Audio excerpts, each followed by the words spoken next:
Scuffy the Tugboat. Scuffy was sad. Scuffy was cross. Scuffy sniffed his blue smokestack. A toy store is no place for a red-painted tugboat, said Scuffy, and he sniffed his blue smokestack again. I was meant for bigger things. Perhaps you would not be cross if you went sailing, said the man with the polka dot tie who owned the shop. So one night he took Scuffy home to his little boy. He filled the bathtub with water. Sail, little tugboat, said the little boy. I won't sail in a bathtub, said Scuffy. A tub is no place for a red-painted tugboat. I was meant for bigger things. The next day, the man with the polka dot tie and his little boy carried Scuffy to a laughing brook that started in the high in the hills. Sail, little tugboat, said the man with the polka dot tie.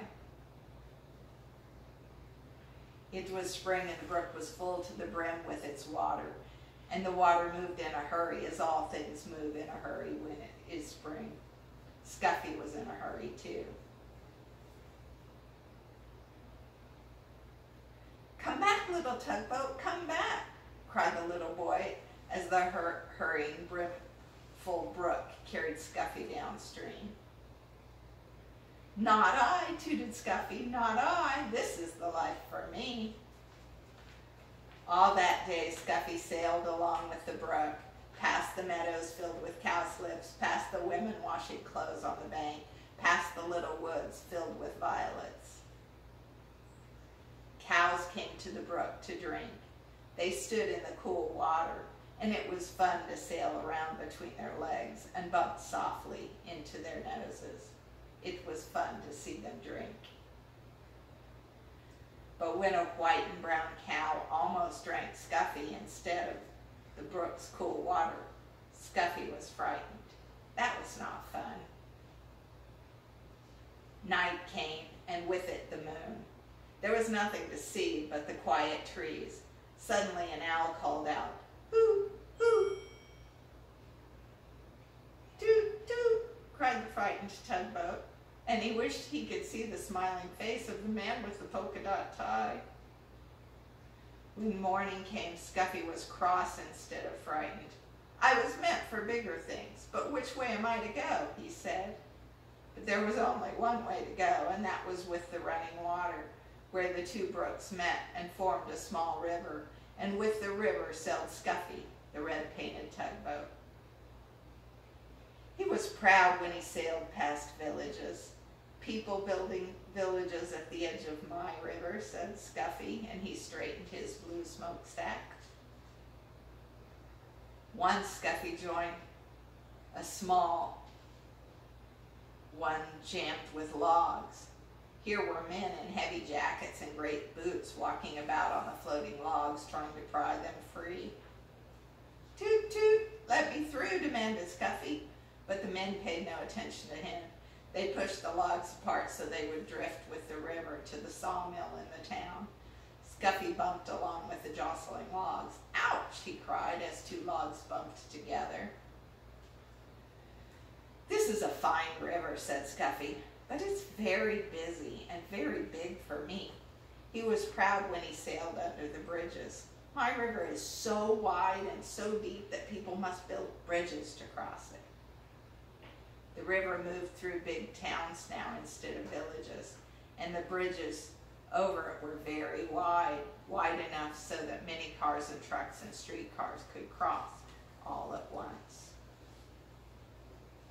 The river got deeper and deeper. Scuffy didn't have to tuck up his bottom. The river moved faster and faster. I feel like a train instead of a tugboat, said Scuffy as he was hurried along. He was proud when he passed the old sawmill with its water wheel. But high in the hills, the mountains and the winter snow melted. Water filled the brooks and rushed from there into the small rivers. Faster and faster it flowed to the great river where Scuffy sailed. There is too much water in this river, said Scuffy, as he pitched and tossed on the waves. Soon it will splash over the top, and what a flood there will be. Soon great armies of men came to save the fields and towns from the rushing water. They filled bags with sand and put them at the edge of the river. They're making banks higher for the river, shouted Scuffy, to hold back the water. The water rose higher and higher. The men built the sandbags higher and higher. Higher went the river, higher went the sandbags. At last the water rose no more. The flood water rushed onto the sea, and Scuffy raced along with the flood. The people and the fields and the towns were safe. On went the river to the sea. At last, Scuffy sailed into a big city. Here the river widened, and all about were docks and wharfs. Oh, it was a busy place and a noisy place. The cranes groaned, and they swung the cargo into great ships. The porters shouted as they carried suitcases and boxes on board. Horses stamped, and truck motors roared. Streetcars clanged, and people shouted. Scuffy said, "Toot, toot," but nobody noticed. "Oh, oh," cried Scuffy when he saw the sea. "There is no beginning and there is no end to the sea. I wish I could find the man with the polka dot tie and his little boy." Just as the little red painted tugboat sailed past the last piece of land, a hand reached out and picked him up. And there was the man with the polka dot tie and his little boy beside him. Scuffy is home now with the man in the polka dot tie and his little boy. He sails from one end of the bathtub to the other. "This is the place for a red painted tugboat," said Scuffy, "and this is the life for me." Grandma loves you.